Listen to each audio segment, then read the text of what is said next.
First of all, I hope that you are all and your families are safe. We hope all that this crisis will come to an end very soon. And that's why we are all working for our citizens to make them at least feel safe and practice safety at these moments. And in fact, I want first of all to thank the technology, because I'm all the time thinking about what happened in the last pandemic that took place in 1920. That's time when we didn't have technology at that time, and how people react, how people knew about what's going on and what's happening in the world. So nowadays, I think the technology that we have is a positive thing, and we have all to think about how to make this technology available in the good way for the people to use it and to share their experiences. In fact, it's very important to think also about how can we deal in the day after this crisis will finish. It's not only about these times, because we all know that any pandemic in the world will come to an end at last. But the day after the pandemic is gone, then what's going to, how can we deal? How can we continue our life? Especially that the health crisis now is on the top of all the crises.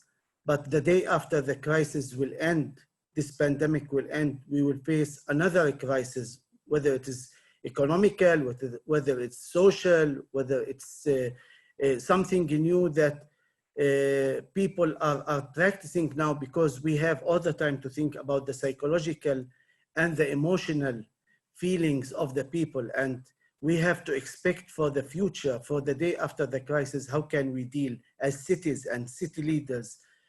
How can we deal with our citizens? So nowadays, we have this responsibility of our citizens, of our communities, but the day after the crisis, then we have to think from now and maybe from the time before, how can we deal with them?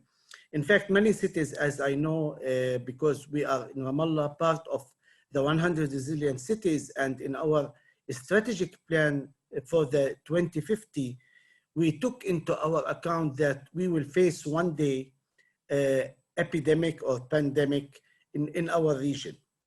But none of us thought that it will be very soon like this and in this shape. So most of the cities are well prepared, and to take the technology part of this, many cities were able to implement all the applications that they have for the citizens and for the people in their cities, in order to make it for them easier to communicate. In our city, I think we were able from the first day, and before even the official level, the government declared the emergency state, we were able to at least have a view for the coming weeks and months. And we were able to deal with most of the cases that we have. I'm going to talk about the experiences here, but at least we were able to deal internally and externally. Internally with our staff, because nowadays we have this phenomena of having virtual meetings all over. So even on the level of security of council members, all our meetings are now virtually. Our daily work is also virtually, so we are learning.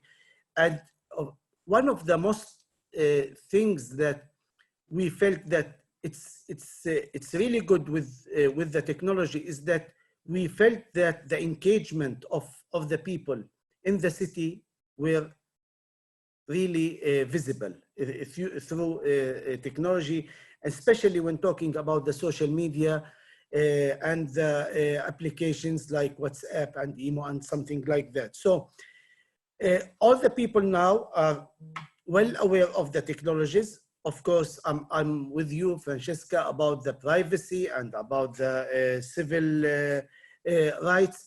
But I think from my point of view, is that something that we have to think all the time about.